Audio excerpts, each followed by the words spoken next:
자, 강론 문제로 넘어갑니다. 자, 1번, 21번. 자, 다음 중 옳지 않은 것은 했는데요. 1번입니다. 자, 1번, 많이 본 판례죠. 제왕절개 사건인데 조산원에 입원한 시점을 분만 시기로 보아야 한다고 봤습니까? 틀렸습니다. 자연분만 같은 경우에는 진통설, 분만 개시설을 취했고 제왕절개 수술 같은 경우에는 뭐 의학적이다, 규범적이다 말을 썼는데 그것은 판단하는 사람마다 판단 시기가 달라질 수가 있기 때문에 그 시점을 가지고 분만 시기로 볼 수는 없다 했지 이 지문처럼 입원한 시점을 분만 시기로 본 판례는 아닙니다. 틀렸습니다. 나머지는 다 맞는 것이고요. 전부 다 많이 기출되었기 때문에 생략을 합니다. 자, 22번. 옳지 않은 것을 모두 골라라 했는데요. 답은 3번입니다. 일단 옳은 것을 동그라미 치면 기역, 디귿, 자, 미음, 동그라미. 자, 기역번. 자, 팔을 두세 번 끌었다. 이것은 폭행이 아니죠. 옳은 지문이고요. 2번. 휴대했다고 보기 위해서는 위험한 물건을 사실상 지배하면서 언제든지 그 물건을 곧바로 범행에 사용할 수 있는 상태에 두는 것만으로는 충분합니다. 여기 틀렸네요. 반드시 그 물건을 현실적으로 쥐고 있는 등과 같이 물리적으로 부착되어 있어야 할 필요는 없는 것입니다. 뭐 디귿번은 워낙 많이 출제가 되었죠. 이 총론 시간에 배우는 그 낙산 비투털 사건입니다. 그래서 포괄해서 단일한 상해치사죄 1죄를 인정했죠. 이번에 모간 부분만을 잘라냈다고 했을 때 폭행으로 봤죠. 상해 틀렸습니다. 2번. 차를 조금씩 전진시켰다고 했을 때 폭행으로 봤습니다.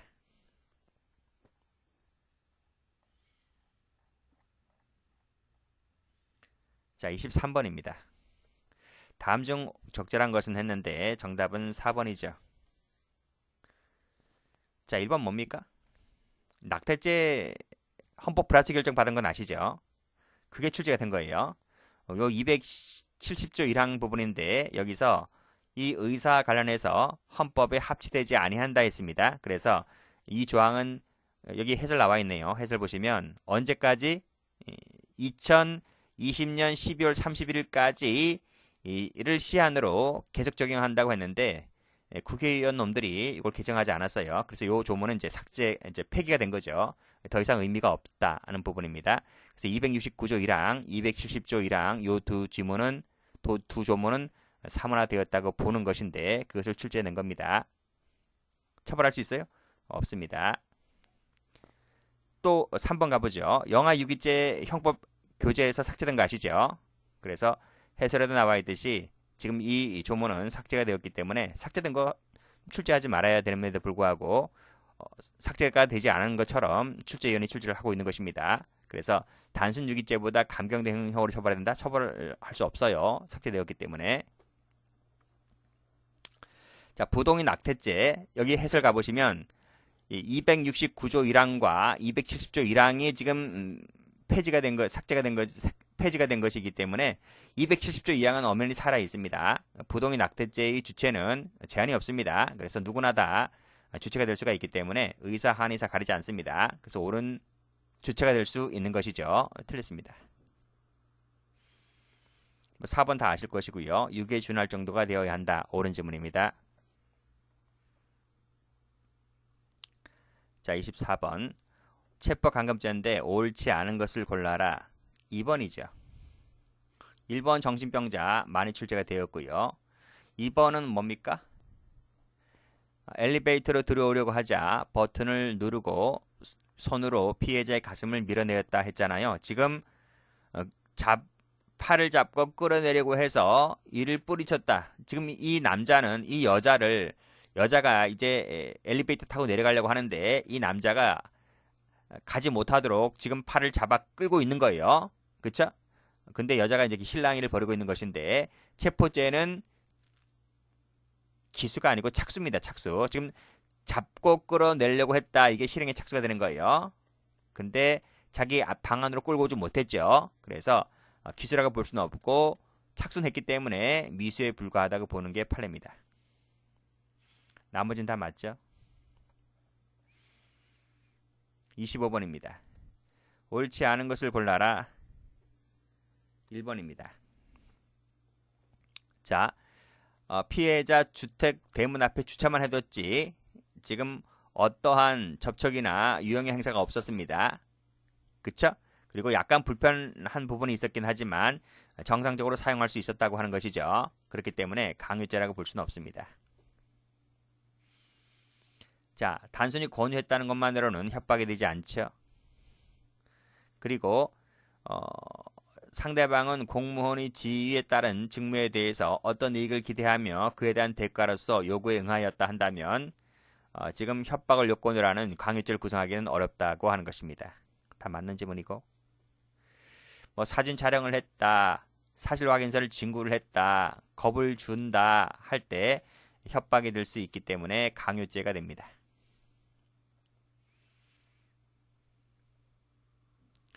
자, 26번입니다. 자, 다음 중 옳지 않은 것을 골라라 했습니다. 정답은 2번이죠. 자, 1번.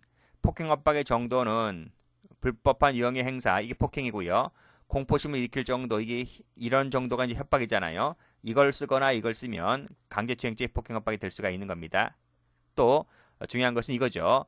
한 거를 곤란하게 할 정도로 강력함을 요하지 않습니다. 그렇죠? 강력함을 요구하지 않고 그냥 이런 정도의 폭행, 이런 정도의 협박이면 된다. 맞습니다.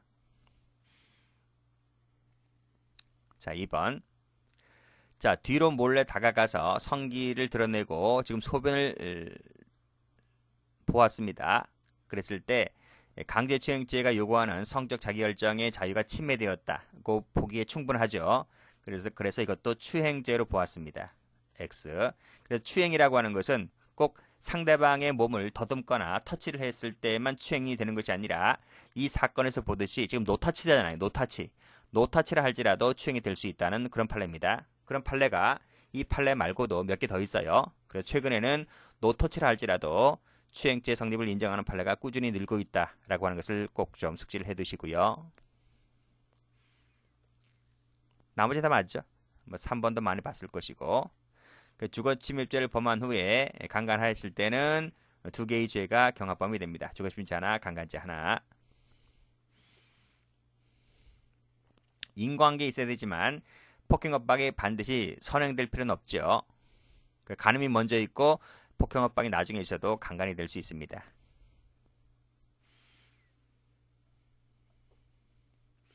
(27번입니다) 자, 명예회에 관한 죄인데 옳지 않은 것을 골라라. 4번입니다. 당산제 사건, 최근에 많이 출제가 되었죠.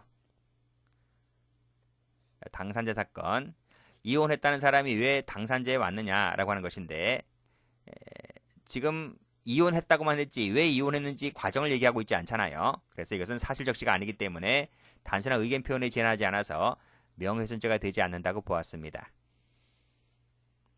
2번. 자, 질문을 받게 되니까 대답하는 과정에서 이런 얘기가 나오게 된 겁니다. 라고 했을 때 지금 고의를 인정하기는 어렵다는 것이죠. 그래서 사실적시라고 단정할 수도 없는 것이고, 그래서 무죄가 되었던 사건입니다. 자, 3번.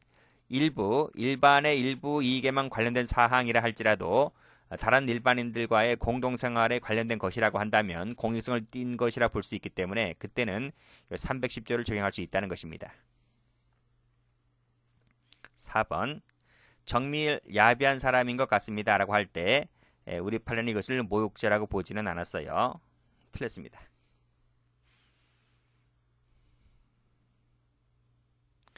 다 전부 다 뭐예요? 다 전부 다 뭐 공부 안 하신 분들은 뭐 새로운 판례 아니냐라고 할 수 있지만 다 책에 나와 있는 것들입니다.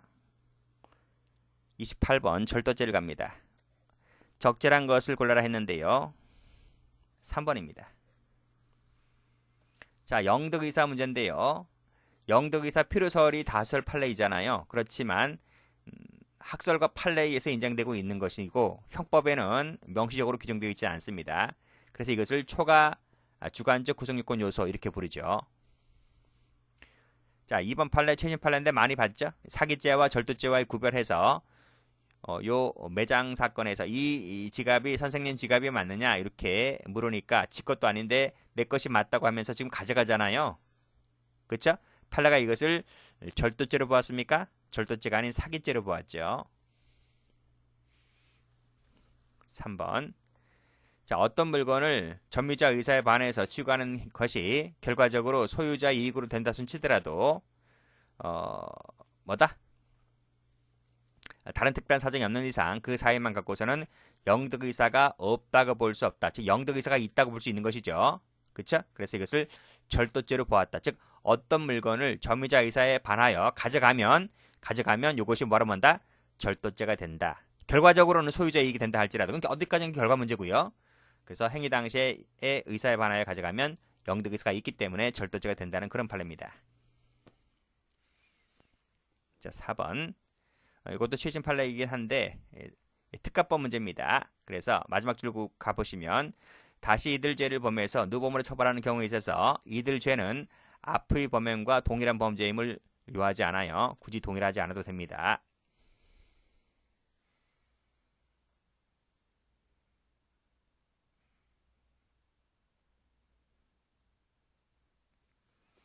자, 29번. 사기죄 문제입니다. 적절한 것을 골라라 했는데요. 정답은 2번입니다. 1번. 침해 행정 영역에서 담당 공무원을 기망해서 제한권 제한을 면하는 경우에 있어서 이 부분은 사기죄의 보호법익인 재산권과 동일하게 평가할 수 있기 때문에 사기죄가 된다. 동일하게 평가하지가 안 돼요. 사기죄가 되지를 않습니다. 자, 2번 최신 판례죠.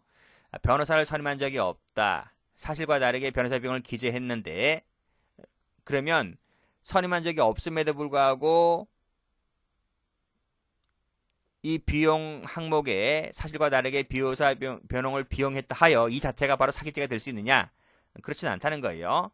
조작하거나 허위 자료를 제출하거나 했을 때에 사기죄가 되는 것인데 그걸 제작하거나 제출하지 않았기 때문에 이 자체만 갖고서는 뭐다? 사기죄가 되지는 않는다고 본 최신 판례입니다. 다 최판계 나와 있어요. 자, 기망을 통해서 재물 교부가 있다면 그 자체가 사기죄가 되는 것인데 이때 편취 액수에 관련해서 그 대가가 일부 지급되었다면 그 편취액은 피해자로부터 교부한 금원으로부터 그 대가를 공제한 차액이 아니라 전부입니다. 전부. 자, 소송사기 문제죠. 자칫하다가는 민사재판제도의 위축을 가져올 수가 있기 때문에 소송사기죄를 인정하려면 엄격하게 까다롭게 인정해야 된다는 그런 얘기인데요. 이때 그 위험성은 민사소송 조정에서는 똑같이 이런 부분이 존재하게 됩니다. 않는다 틀렸습니다.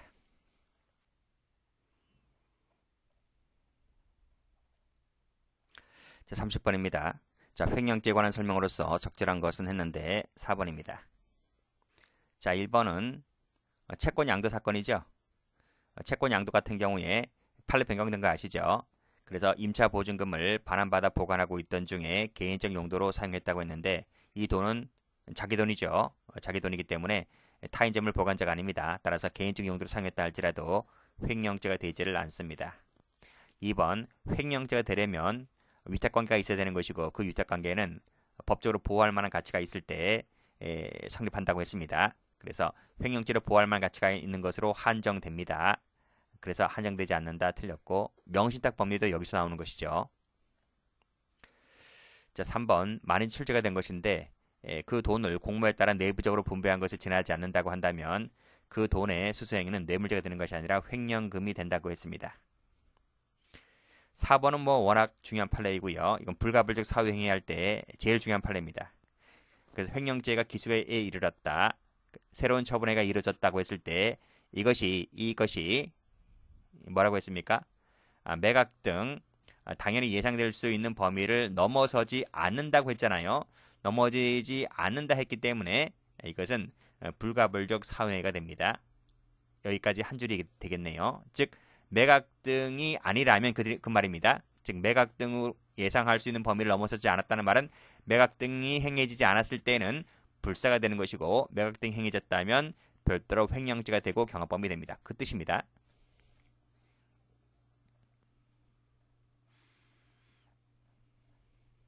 자, 배임죄를 갑니다.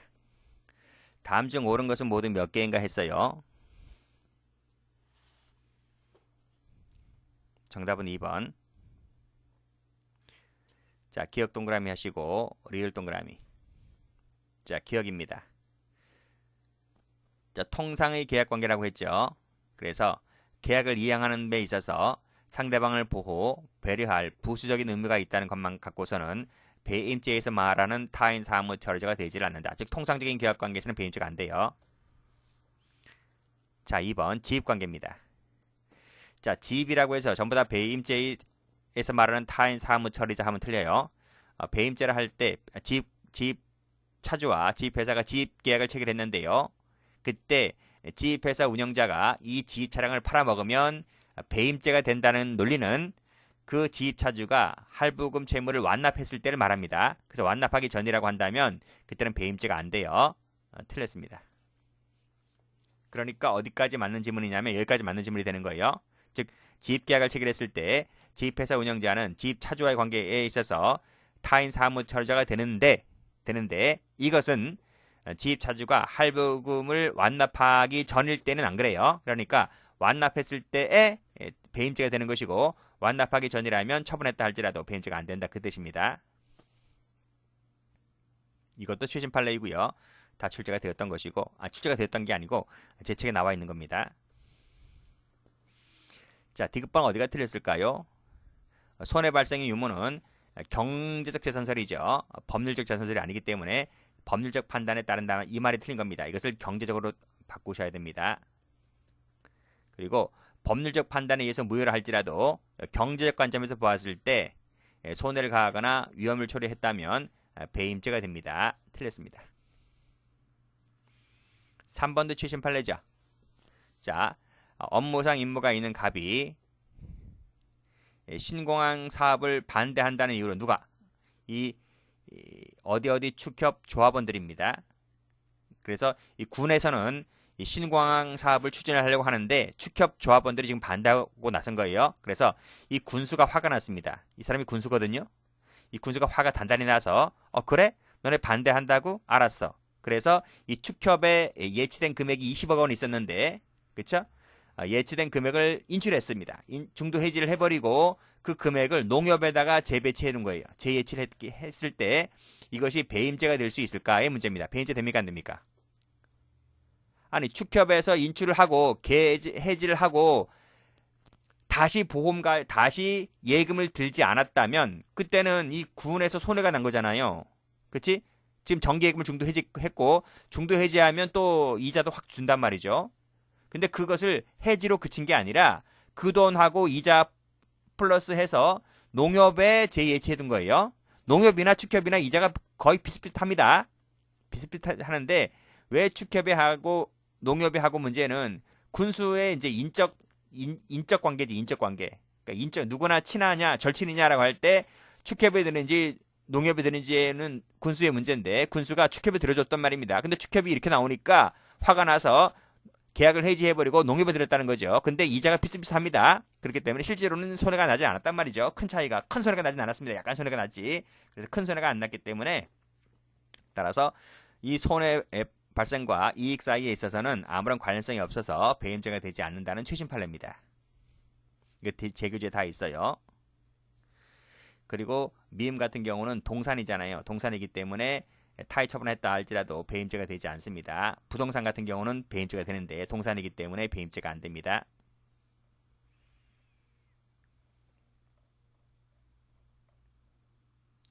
(32번) 손괴죄 문제입니다. 적절한 것은 했는데요. 2번입니다. 1번에 건물을 신축했다는 거죠. 그러면 토지 효용 자체가 침해되었습니까? 토지는 그냥 있잖아요. 토지가 어디 건물을 신축하면 토지가 어디 땅에 꺼집니까? 그렇지 않잖아요. 토지는 그냥 존재하는 부분이기 때문에 토지 효용 자체가 침해된 부분은 아닙니다. 그래서 손괴죄가 되지 않는다는 판례이고요. 기출된 적이 여러 번 있습니다. 자, 2번 구조물 등을 바짝 놓은 경우에 A가 갑이 놓아둔 위 구조물로 인해서 차량을 운행할 수 없게 되었다 할 때 이것은 본래 차량 본래의 효용을 해쳤다고 보는 것이기 때문에 손괴죄가 됩니다. 손괴죄라고 하는 것은 일시적으로 본래 목적에 사용할 수 없게 두게 하였다면 손괴죄가 될 수 있는 것이죠. 그런 측면에서 4번도 보시면 됩니다. 그 광고판을 장소에서 제거하였고 옮겨 놓았다 할 때 이 2번 법리처럼 일시적으로 본래의 사용 목적에 사용할 수 없게 되었기 때문에 물질적으로 멸실 감손이 되지 않았다 할지라도 일시적으로 본래 사용 목적에 사용할 수 없게 되었기 때문에 손괴죄가 될 수 있다는 판례입니다. 틀렸네요. 3번. 자, 이 3번 제가 기본 강의 때도 유의하라고 말씀드렸는데요. 레크 스프레이를 이용했습니다. 페인트를 이용했고요. 그러면 요 페인트와 레커 스프레이가 나오니까 무조건 손괴죄가 된다 하면 틀린다 그랬어요. 이 판례 잘 보라고 했습니다. 이 판례 말고도 또 다른 판례가 있어요. 자, 도로에 베게 하는 방법으로 문구를 써놓은 것이 손괴죄가 될 수 있을까? 이게 안 된다는 게 판례입니다. 그 이유는 이 해설에 자세히 나와 있습니다. 이 장소가 어느 장소냐? 여기는 그 도로의 주된 기능이 통행하는 데에 있지 미관은 그다지 중요하지 않은 동네야. 요 도로가. 그렇죠? 그리고 또 복구 비용이 큰 비용이 들지 않았다는 거죠. 그래서 손괴죄가 아니다. 이렇게 본 아주 예외적인 판례입니다. 그래서 이 판례 제가 주의하라고 제가 기본 강의 때 말씀드렸어요.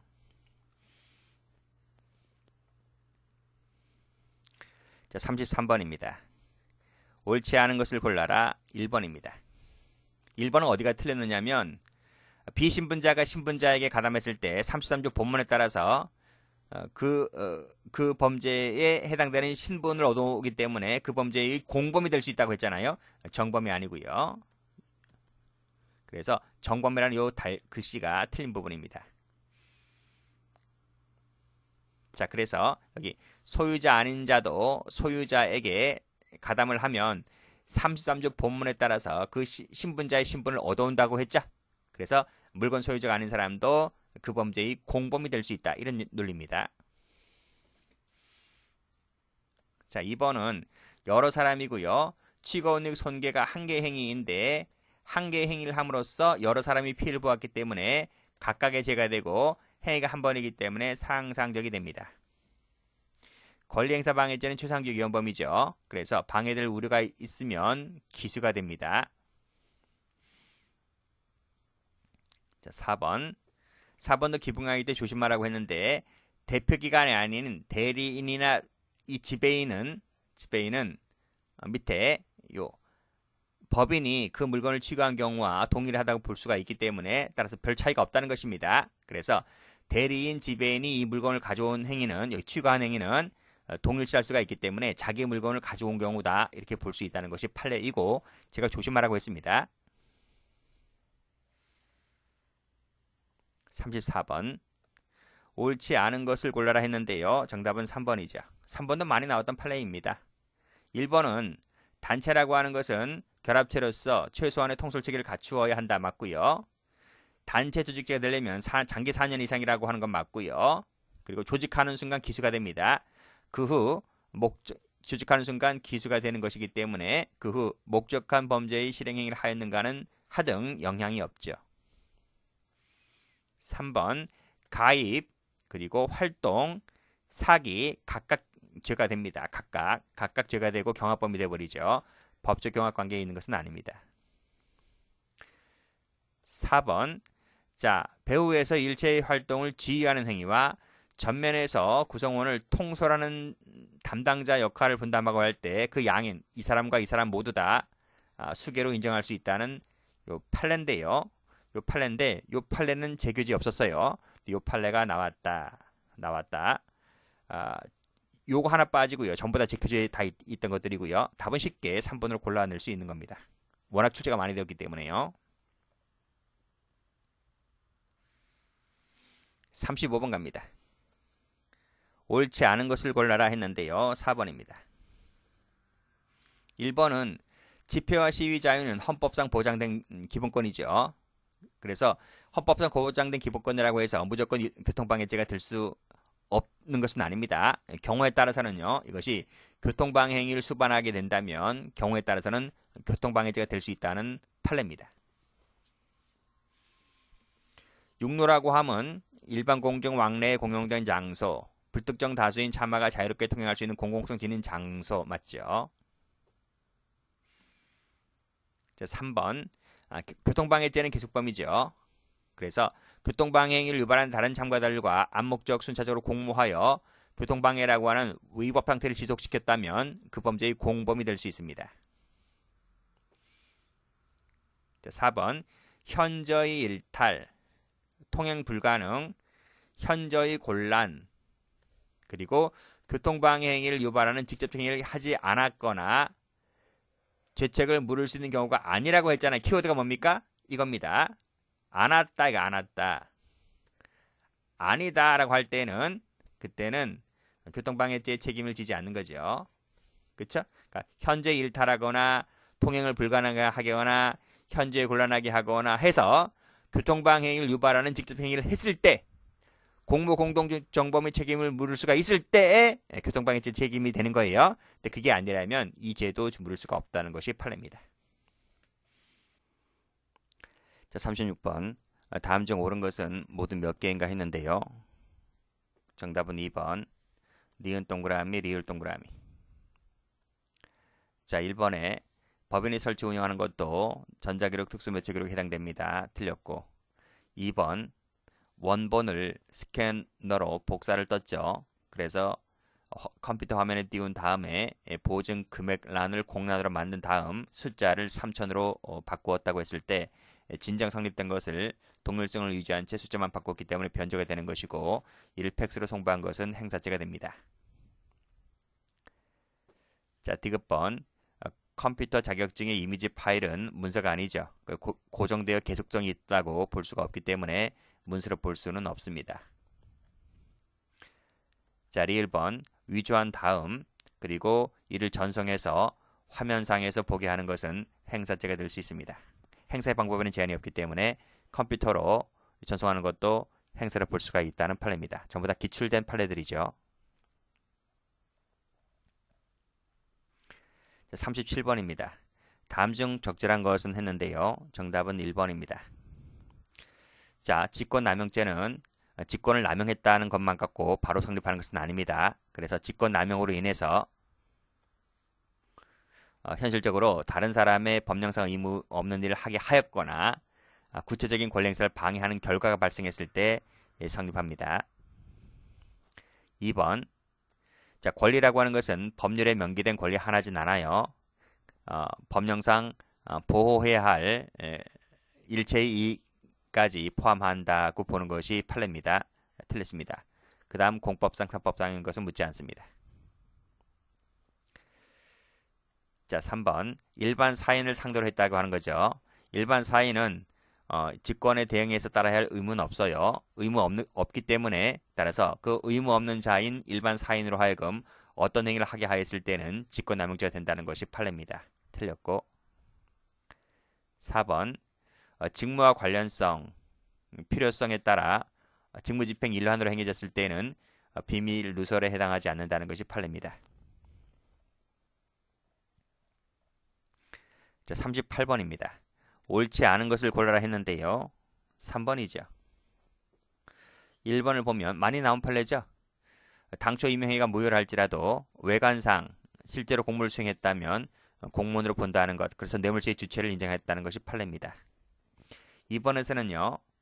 자신이 실제로 장악하고 있는 회사에 지금 회사 계좌로 지금 입금하게 하였다면 내가 받은 것과 동일시 될 수 있는 거잖아요. 그래서 이때는 129조 1항의 단순 뇌물죄입니다. 단순 뇌물죄를 인정할 수 있다는 거죠. 제3자 뇌물죄가 아니라 단순 뇌물죄다는 겁니다. 자, 3번 이건 앞에서도 풀었죠. 뇌물이 아니고 횡령금이라고 했습니다. 4번 개인적인 친분관계, 필요에 따라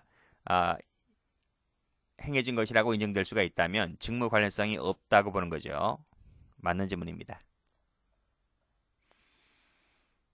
39번 옳은 것을 골라라 했는데요. 답은 4번입니다. 1번 많이 나왔죠. 차량 번호판에 뿌린 상태로 운행했을 때는 위계가 되지 않는다 했고요. 자, 그리고 술의 사무실입니다. 지금 시청 청사안에 사무실에 들어와서 막 지금 소란을 피우고 있는 거예요. 그래서 이 사람을 데리고 나갔다고 하는 거죠. 소란을 피우던 사람을 데리고 나간 것은 적법한 공무라고 볼 수가 있는 겁니다. 그렇죠? 그 사람을 때렸기 때문에 공무집행 방해죄가 되는 것입니다. 방해한 것이 아니다. 틀렸습니다. 3번에서는요. 형집행장 발부 사실을 고지하지 않았기 때문에 이것은 적법한 것이 아니기 때문에 이를 방해하였다 하여 공직방해 되지는 않습니다. 자, 공직방의 범위는 상대방이 공무를 집행하고 있다는 공무원이라는 사실, 내가 그 사람을 폭행 협박하고 있다는 사실, 그 정도면 되는 것이죠. 방해할 의사는 요하지 않습니다. 방해할 의사를 요하는 것은 위계에 따른 공직방해일 뿐이죠. 자, 마지막 40번 문제입니다. 바르게 표시가 된 것은 했는데 정답은 2번입니다. 자, 기억 동그라미, 디귿 동그라미.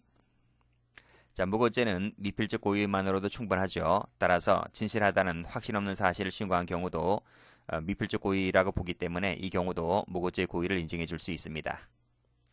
자, 무고죄는요. 형사처분, 징계처분을 받게 할 목적입니다. 형사처분, 징계처분을 받게 할 목적으로 허위사실을 신고하는 것이기 때문에 따라서 그 입증 책임은 엄격한 요건을 요할 수밖에 없는 거죠. 따라서 진실성을 인정할 수 없다는 소극적 증명 갖고서는 이 무고죄를 인정할 수가 없어요. 틀렸습니다. 자, 무고죄에서 승낙이라고 하는 것은 무고죄의 성립에 하등 영향을 미치지 못합니다. 이것은 총론 시간에도 말씀드렸지만 무고죄의 승낙이라고 하는 것은 개인적 법익에서만 국한해서 인정되는 것이지 국가적 사회적 법익에서는 허용되지 않아요. 그렇기 때문에 무고죄는 국가적 법익이기 때문에 승낙이 있다 하더라도 무고죄의 성립에는 영향을 미치지 못하게 됩니다. 자기 무고는 무고죄가 안 되지만요. 타인에게 교사방조해서 허위사실 신고하게 하는 것은 무고죄의 교사방조범이 될 수 있다는 것이 판례가 됩니다. 그래서 부담하지 않는다. 틀렸죠. 자, 여기까지 해서 문제를 풀어봤는데 뭐 평이하게 출제가 되었고요. 뭐 작년에도 그랬습니다. 지금까지 계속 뭐 형법은 뭐 어렵게 출제가 되지 않았는데 뭐 내년에도 마찬가지인 것 같아요. 어렵게 출제가 되지 않을 것이고 그렇다면 제가 지금 해설 강의에서 또 말씀드렸듯이 기본서, 객관식 기출, 마지막에 연말에 출시가 되는 뭐 재판계 모의고사라든지 이런 거 좀 풀어보시면 되겠습니다. 비싼 학원 강의 굳이 들 필요 없고요. 유튜브 강의 잘 따라오시면 될 것 같습니다. 여기까지 합니다.